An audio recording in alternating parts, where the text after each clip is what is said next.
What is the easiest, fastest way to get your first real estate wholesale deal? Is it flipping and fixing up properties? Is it wholesaling? Is it virtual wholesaling? I'm here to tell you that it is nationwide wholesaling, a brand new, different way of doing real estate investing and doing wholesaling in a way that will make things so much easier for you. For those of you that have heard me talk about this concept before, a lot of objections come up. And so in this video, I'm gonna cover the top objections that I get about nationwide wholesaling. I'm gonna go ahead and crush them so that now you don't have those holding you back anymore, and then now you're free as a bird.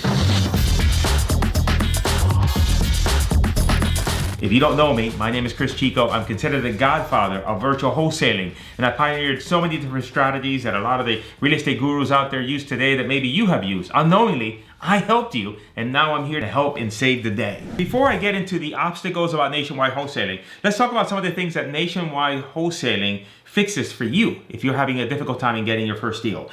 Number one, it eliminates completely the risk of you being in a market that's oversaturated, perhaps going virtual and picking a market that you think might be a good market and ends up being a complete dud.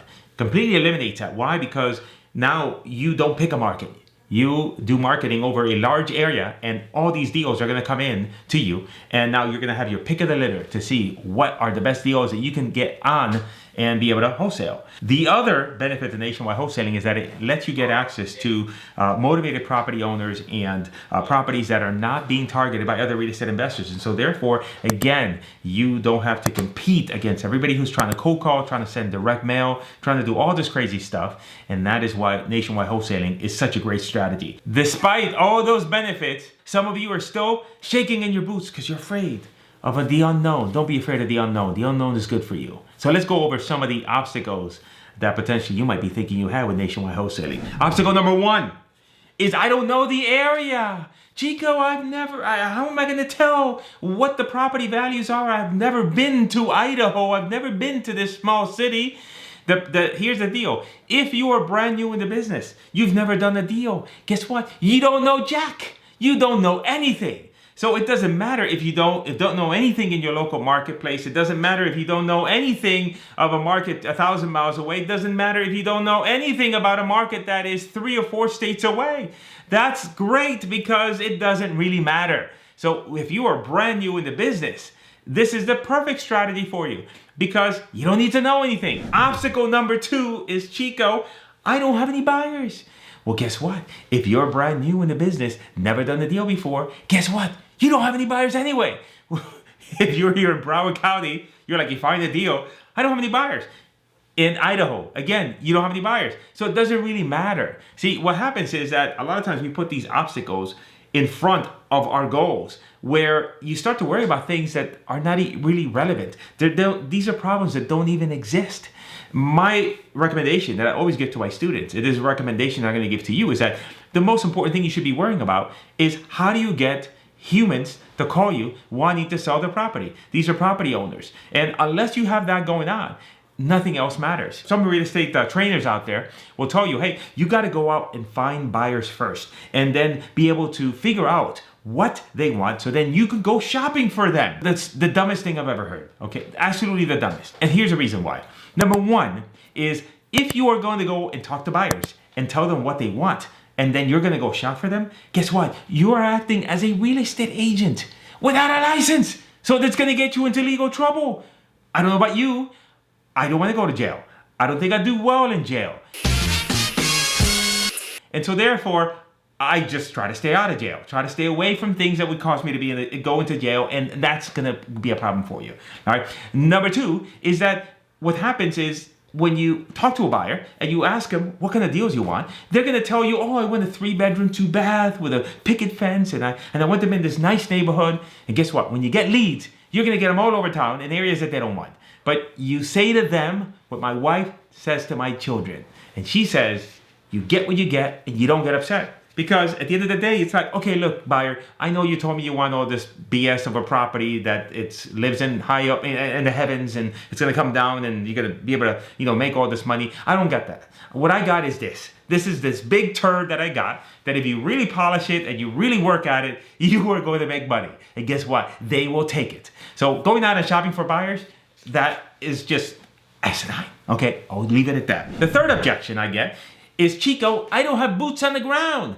Just in case you don't know what boots on the ground means, is that you have a property that a seller is willing to sell you at a discount. You're going to put it on the contract, but you got to get photos and you got to show the property to a buyer so that they can look at it and see if they want the deal. And you're thinking, well, how am I going to do this? I need boots on the ground. You don't need boots on the ground, okay? You need brains in your head. That's what you need. All right, how do we handle the boots on the ground? First of all, pictures.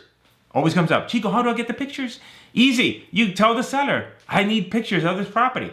You just say, Mr. Property Owner, right now, the next thing we're going to do is I'm going to send you the agreement. As soon as you send it back to me, we got to go ahead and get someone on our corporate office to find someone locally to take pictures of the property. However, if you can go ahead and take some photos of the property for me on your cell phone and just email them to me, ask them to email them to you, because if they text message you the pictures, they're going to degrade, they're going to send them, the text messaging just makes the pictures a lot smaller. You ask them to email it, you send them a message that says, hey, here's all the pictures I need. I need the front of the house, I need the picture of the kitchen, the bathroom, blah, blah, blah. You get good pictures. You ask them, can you do that for me? Because that will expedite everything. And guess what? The seller wants their money. When? Yesterday. So if you tell them, could you please send me pictures of the house? They will do it for you. How about if there's a tenant at the property? You can easily get the tenant to take photos of the property. You pay the tenant money. You offer them money. You say, hey, I was going to pay somebody on Craigslist to go ahead and take pictures, but if you take pictures, I'll pay you. More than glad to pay you. And guess what? They'll take your money. So there's always a way around these issues.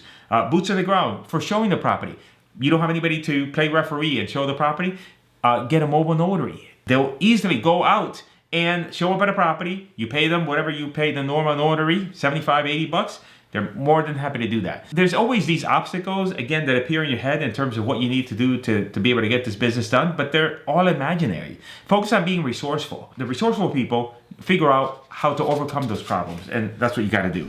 The final one, 4, I think I'm on number 4, is they say, how am I going to figure out pricing? Chico, I don't know this market. How am I going to figure out what the price of the property is? How am I going to figure out what the comps are and all this other stuff? Again, if you're brand new in the business, you don't know anything anyway. Whether it's my local market or a market that's 1,000 miles away, doesn't matter. A lot of times we get deals, we get properties in little towns. And I'm talking about, for me, I live in Miami. So any town under a million population size is little to me. The easy way for you to figure out if this particular property that you got a lead for in this small town is even viable, very easy. You just go on Zillow. You look at that particular area and you figure out, first of all, is there activity? If all you see is your little house and there ain't nothing for sale in that area, anywhere in that town, then maybe it's too small of a town, move on.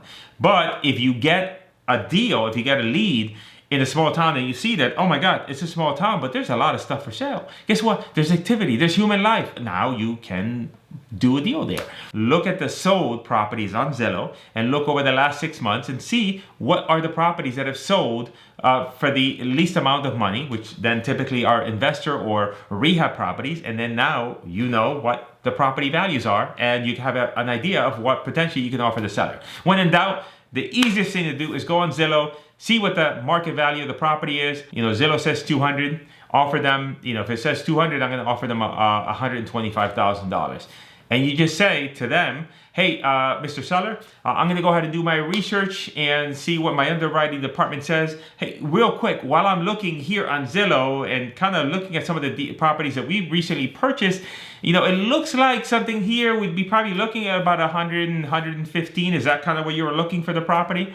And regardless if the seller told you that they had no clue about what they wanted, all of a sudden their amnesia disappears and they realize that, oh, no, that's way too low. I wouldn't take a penny under 150. But if the Zillow is 200 and they say 150, then you're like, okay, we got something here. And now you do your best to negotiate a price, put it on the contract, send in the agreement by email using DocuSign, using HelloSign. They sign it. Now you've got a deal and that's it. Always remember this. Think about it from a perspective of subjective, not objective. Objective is this deal a deal? That's one way of looking at it. Another thing is, hey, I've got 15 or 20 leads. Which is the best one that I can take an opportunity on? At the end of the day, the question that you're going to answer is, hey, is this a deal that I should take a chance on? Not that you're going to make money, not that you know for sure it's a deal. It's, hey, is this an opportunity for me to try? Meaning that if the seller says 200, if the Zillow says 200, the seller says I'll take 150, you get them down to 140. You have no idea about market values, but you're like, hey, it's $60,000 below Zillow. Might as well take a shot at it, put it on the contract. One thing I would say, because some of you might say, well, Chico, you're leading the sellers on and you're putting the property on the contract. Listen, don't be such a wuss. You have a seller that is going to be losing their house to foreclosure. And, they need to sell this thing in a matter of a few short days. Should you put that property in the contract when you don't have any idea what you're going to do, when you don't even know what if any money you can make from this or not? Don't do that. But if you're dealing with a tired landlord that has a tenant that, hey, whether or not he sells the property to you or waits another month and sells it to somebody else, his life is not going to completely fall into shambles, then what do you got to lose? Now, I know some of you are going to be like, Chico, what kind of advice are you giving us? I'm not giving you any advice. I'm telling you what I do, not what you should do. This is not legal advice. My attorney will be happy if I just told you that, hey, you got to do what you got to do for your own best situation. I tell you what I do. Sometimes those paths may cross, but in the end, it's your prerogative what you want to do. And yes, I've had a lot of coffee today, and caffeine makes me very happy. So there you go. I have broken down the myths and the obstacles, these imaginary obstacles that you have about nationwide wholesaling. And at the end, really what I'm telling you is just go with it, all right? Figure it out. Stop trying to make sure that you figured out every single part about this process and that, you're so concerned about making a mistake. Think of it this way. Mistakes are your path to success. So the more mistakes you make, the faster you get to your success, and the more you make money and the happier we all get. Hey, before you go, there's a video that will pop up here that will walk you through my strategy for finding deals nationwide. It's using Facebook. Love to be able to help you with that strategy. Many students have taken those free videos, made a deal, and finally said, Chico, if I make money from your free stuff, just imagine what I could do with your paid stuff. Check them out and make sure you subscribe to the channel, hit the notification bell. I'll see you the next time.